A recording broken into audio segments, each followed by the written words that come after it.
I'm Owen Bigland. This is the Inside Edge video blog. Okay, latest issue of Macleans Magazine. A client of mine sent me a link to this. I read it online. I'm not sure if Macleans Magazine, I didn't even know they were still in business, to be honest, if they're still publishing a magazine, but this was online, the latest issue of Macleans Magazine online, entitled The Condo Crash.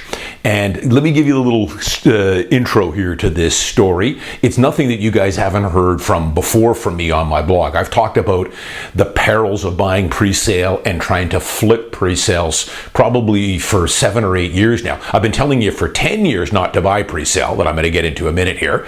But you've heard this story from me before from local guys here in Vancouver that have tried to do this as well. But here's the story. The Condo Crash, it's called, which is a misleading title, which I'm going to go through in a minute here, but I wouldn't expect anything else from the Canadian media. It's all doom and gloom stuff, get you reading, and the fear, put you in that fear cocoon. But the condo crash, and it goes on to say here, for years, low interest rates fueled big city condo flipping frenzy. Profits got bigger, condos got smaller.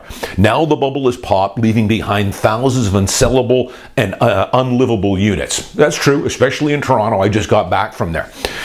Here's the story. In the spring of 2022, Nazir Tajidin, a 41-year-old Montrealer, signed a deal he thought would set him up financially for years to come. On the advice of a realtor he'd met through a friend, there's a mistake, Tajin made a 10% deposit on an $855,000 pre-construction condo that was 468 square feet. So it's a studio for $855,000 plus GST. So this is the height of the market, guys. 2022, interest rates variable at 1.2%, hotter than hot right now. It was a small junior one-bedroom in Toronto's Forest Hill neighborhood, a wealthy enclave not far from downtown. The project was scheduled for completion in 2024, but Tajin didn't intend to move into the condo or even close on the deal. He had not qualified for a mortgage and was unable to qualify for a mortgage of $855,000, but that didn't matter. They've got a plan. Instead, he planned to flip it before it was completed. Tajin's realtor, a realtor by the name of Rahim Hariji, who advertised himself as a specialist in platinum pre-construction condos. He had devised a plan, and it was called an assignment sale, the legal transfer of a purchase agreement to another buyer before closing, at a higher price, you hope, than the seller originally paid. In essence, it means flipping a condo that doesn't yet exist. Assignment sales have become common hustle in the booming Toronto market. Tajin says Hergy told him that he could make back double his deposit.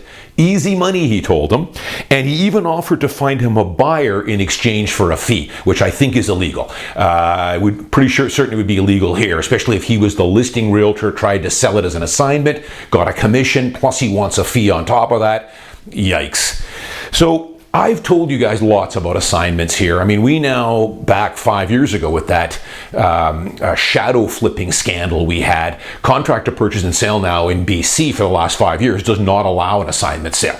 Both buyer and seller have to agree to it if you wanted to assign it. But there's still assignments that do go on in some cases here. But I've told you guys, this has been around for many, many years. This is the perils of pre-sale. It goes nothing but up. That's what they'll tell you at the pre-sale center. That's what the buying realtor will tell you. I've got a plan. Will you buy it? $855,000 for a studio, $900,000 with GST over. Peak of the market, but hey, it'll continue to go up indefinitely and you'll make back double your deposit, guaranteed. So it's terrible. Heard this story many times before. So it went on to say now that, now I'll finish on here. So of course what happened, we all know what happened. The market, instead of going up, soon after he bought it, started going south. Within a year, the market had dropped about 10 or 15%. He got nervous. He started calling the realtor Harji here. No answer. Harji didn't answer his phone anymore. Big surprise. Anyways, closing came on completion, he was unable to complete. He made a few phone calls to mortgage to banks, but they wouldn't touch him with a 10-foot pole on that price, especially since the condo had depreciated substantially since he pre-purchased it 2 years prior. So he was unable to complete. So now he is in breach of contract. I've done lots of blogs on breach of contract. You guys can go into my archives on this.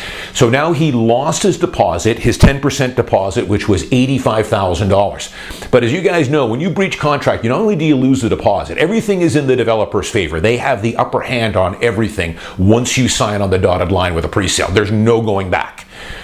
But in this case, because the market had dropped so precipitously, and the condo, as it turns out now, was worth less than half of what he paid for it, the developer then turned around and sued him for the $855,000 purchase price. And as it works out, they ended up selling it, the developer ended up selling that unit. He paid $855 plus GST. Well, he didn't complete on it, but it was $855. The unit ended up selling for $420. So less than half of what he paid. The developer turned around and is suing him for over $400,000 plus the $85,000 he already forfeited on his deposit. So it is a mess. It goes on here. It's now in court. He says the buyer here has spent a small fortune on legal fees to try and get out of this. He's probably not. It's looking like he's probably going to have to declare bankruptcy because he does not have that extra $400,000. He barely had the $85,000 deposit. His realtor is nowhere to be found, of course, so he's trying to go after him legally as well. I can tell you that realtor, Hergy here, he's out of the business. All these guys are. I've told you guys how difficult it is in the real estate business for agents. For every 100 agents that start in the business, 50% are out of the business after 1 year or less. It's something like 65% are out of the business after 2 years. They do not renew their license. The license gets renewed every 2 years. After 5 years, it's something like 10% are left. So it's a very difficult business to break into. And unfortunately, you get realtors like this Hergy guy that'll say anything to make a sale. He should have done some due diligence on this. He was referred from a friend, but so of course a lot of it you'll put on the realtor here, and I would too. He did not uphold fiduciary duty, which is the highest standard of care that all us realtors have to adhere to. I certainly do. My entire business is based on fiduciary duty, doing what's best for my client, not what's best for me. This realtor, of course, did not have any of that. He did what was best for him to make a commission. So he's got that. The realtor is probably out of the business now. Now, I put a lot of it on the realtor, not good, but I also have to put a lot of it on Nazir Tajini here. He's 41 years old. He's not a kid. He should have known better in this. A lot of this stuff, again, it doesn't all come down, the realtor's bad, but he should have done some due diligence on this. My God. Peak market. If he would have done just a couple hours worth of research, he would have realized that, hey, interest rates look like they're going to start going up soon. As soon as you see that, you know that prices are coming down. Look at all the blogs I did coming out of COVID on real estate, on prices, on interest rates coming up, moving up, and what that'll do to a market. Also the fact, just what he paid price per square foot is just outrageous. But that's pre-sale, guys. As you guys know, I am extremely bullish on real estate, and I'm a positive guy because I've walked the walk, talked the talk for over 30 years in this business. I've been buying real estate since I was a teenager and hanging on to it. So I'm very bullish on real estate, but I've also at the same time for the last decade, over 10 years on my video blog here, I've told you guys, buy your principal residence first, perhaps maybe buy an investment unit, but do not buy pre-sale. Only in what I call special circumstance does pre-sale make sense. And that would be maybe a small one bedroom. You're not ready to move into it for 3 years. It's right across the street from grandma, or it's right across the street from my office. I'm paying $650K for it, and it gives me an extra couple years to save for the down payment or the closing costs and the extra money I need to close. No problem. But to buy anything else, especially luxury condos, anything over a one bed, it just does not make any sense. And all you've got to do is have a look at what tangible product is selling at compared to what you're paying with GST, all the waiting times, all the risk, and everything else, and it doesn't make any sense. Go back into my blogs, but I've been pounding this home for 10 years and now it's coming to roost. But the title of this, I want to point out to you guys, is The Condo Crash by Macleans Magazine. I wouldn't expect anything else from them for that. This is not a condo crash, guys. This title should be a pre-sale condo crash. Don't confuse the tangible market, which is 20 or 30 times the size of pre-sale. Because keep in mind, the tangible market is 50 years worth of inventory. Units that have come on and off the market continuously. A typical 100-unit condo might have 6 or 7 units every year that come onto the market for sale. Compared to developments that they're trying to pre-sale and put on the MLS, or maybe some unsold units that are now tangible. It makes up a very small market. They are night and day markets, as I've told you guys for many years now. Pre-sale and tangible are not the same thing. So yeah, this is what we've got going on now that I've been blogging about for a while now. We have a pre-sale condo crash. And some of the blogs I was doing last month, hey, maybe it's not a bad thing. I've been pounding the table for a long time on pre-sale. For most part, do not buy it. Too much risk, too much waiting time, and the price you're paying per square foot just doesn't add up compared to what you can get on tangible product. And the other thing, most of the tangible product that's out there, especially the stuff that's 15, 20, 25, 30 years old, for the most part is going to be in far superior locations. And remember, location, location, location. It's the golden rule of real estate. Those are the ones you want to be buying, not the ones that are hugging up on an off-ramp or an on-ramp to a bridge with poor accessibility, busy hot corners with endless traffic, and all that other stuff that a lot of these new pre-construction condos are on. So, this is, again, nothing that I haven't told you. I think I told you guys a couple of years ago, I told you a story about a guy that bought 3 one-bedroom condos out in Surrey, didn't even have the ability to close on 1, let alone 3. And he had the same situation this guy did. Couldn't close on them, lost his deposit funds, and I don't know what happened to him.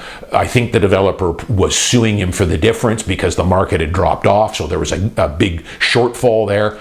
I don't care what happened to him. He was an idiot. He got very bad advice, but a lot of it you got to put on the buyer themselves. Do some due diligence.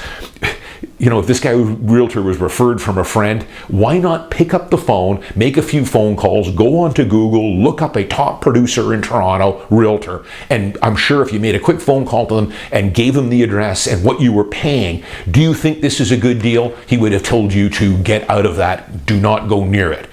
I get these calls myself from time to time, and if I can, pretty much every time whatever they brought to me, I've said I would not buy that because I know right off the top of my head there's better product out there, tangible, better locations, better opportunity, much better price, no GST. So why are you buying this? Usually it's the layaway program. Buying pre-sale is like buying real estate on training wheels. You go into the display center, you have a free cappuccino, they wow you with the display center and real estate and how great a golden opportunity and all that other good stuff. All you got to do is put it down 5% now and then maybe another 5% and then another 5% after that. So it's a nice layaway program. Don't have to close on it for 2 or 3 more years. Lots of time to qualify for that mortgage and work out all the logistics, hopefully. But it's just not a good deal. Other things that people realize, the dirty little secret of pre-sale. There's a lot of bonuses involved in this kind of stuff too. I'm sure this Hergy guy here was getting some bonuses because he said here he was a specialist. What did he call himself here? He was a specialist in the platinum pre-construction condos. So platinum generally refers to, it means that he's in with some of these developers as a frequent purchaser or a buyer's rep. And this is interesting because how this works is you sign up for these buyer rep, platinum, silver, whatever. And depending on how many units you sell in the development, your commissions go higher and higher. For instance, if you sell 3 units in the strata, we'll give you an all-expense paid trip to Hawaii. You sell 5, we'll send you to Europe for 10 days, all expenses paid. These are the kind of things they offer. A lot of these pre-sales, you just sell 1 of these units, and they're giving you a $5,000 or $10,000 bonus. Now, technically, you have to disclose that to your buyer, any bonuses or extra compensation you're getting. Is that always done? I don't know. You guys tell me. I have a feeling it's not. But again, that is pre-sale here. Now, final thing I want to say here. I don't want to, and I talked about every time I have to put the disclosure out here about pre-sale. Again, I don't recommend it, haven't recommended it for over 10 years. I want you guys to understand though, this is not the developer being overly greedy here. Selling this small 1 bed at $855,000. Sure, they're making a profit at that price, definitely. It generally runs between 12 and 18%.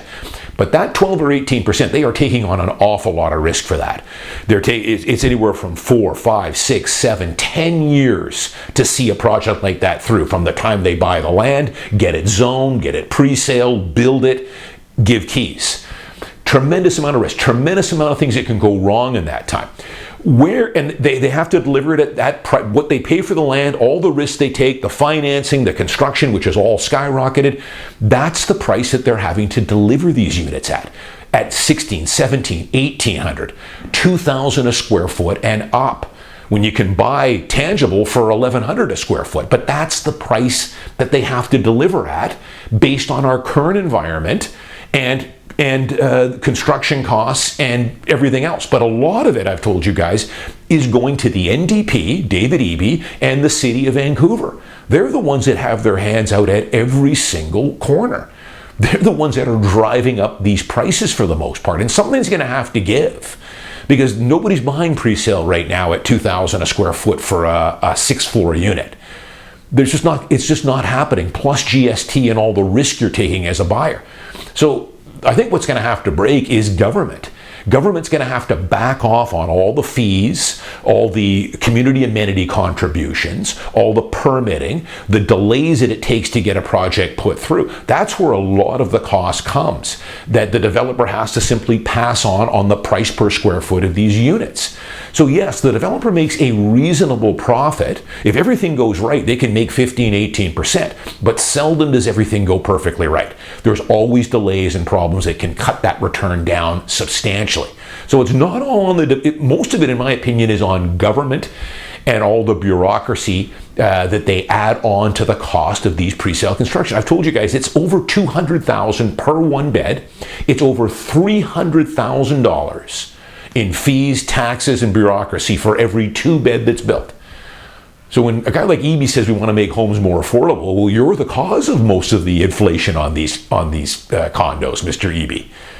But this is a old story, been around for a lot of years. But again, this is not a condo crash, guys. It is a pre-sale condo crash. Again, the tangible market as I speak right now, I'm shooting this in late August. This will probably air in September. The tangible market for 1 beds right now is on the high side of balanced, and even in some cases on the good strata, still slightly favoring sellers. I know you're shocked by that, right? That's what it is. Overall, the market is balanced for tangible condos in downtown, east side, west side. The only market right now that would be in a buyer's market would be luxury condos. So let's just call it $2 million and up. That is a tough market. That is definitely favoring buyers right now. But for the typical 1 bed priced under $700,000, it is a very healthy market, especially if you break it down to the real high quality stuff. I've told you guys this summer I've been still getting into a few light bidding wars on some of my stuff. But it is night and day to compare that market to the pre-sale market. The pre-sale market is in a condo crash. And again, maybe not such a bad idea here to have what's going on right now in the pre-sale. Because again, I have not been a fan of pre-sale condos for way over a decade. They used to be great. But it's about time maybe we've got a day of reckoning now on this stuff. Something's going to give. As I did those blogs last month, maybe developers start to finance these deals on their own like they used to do, the good old days where they would build it and then just 3 or 4 months before completion would then start selling them.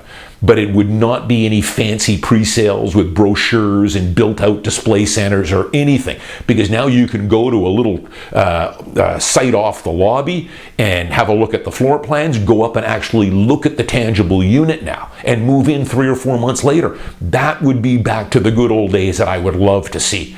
Too much hype. These pre-sale condos, it wasn't like this 20 years ago.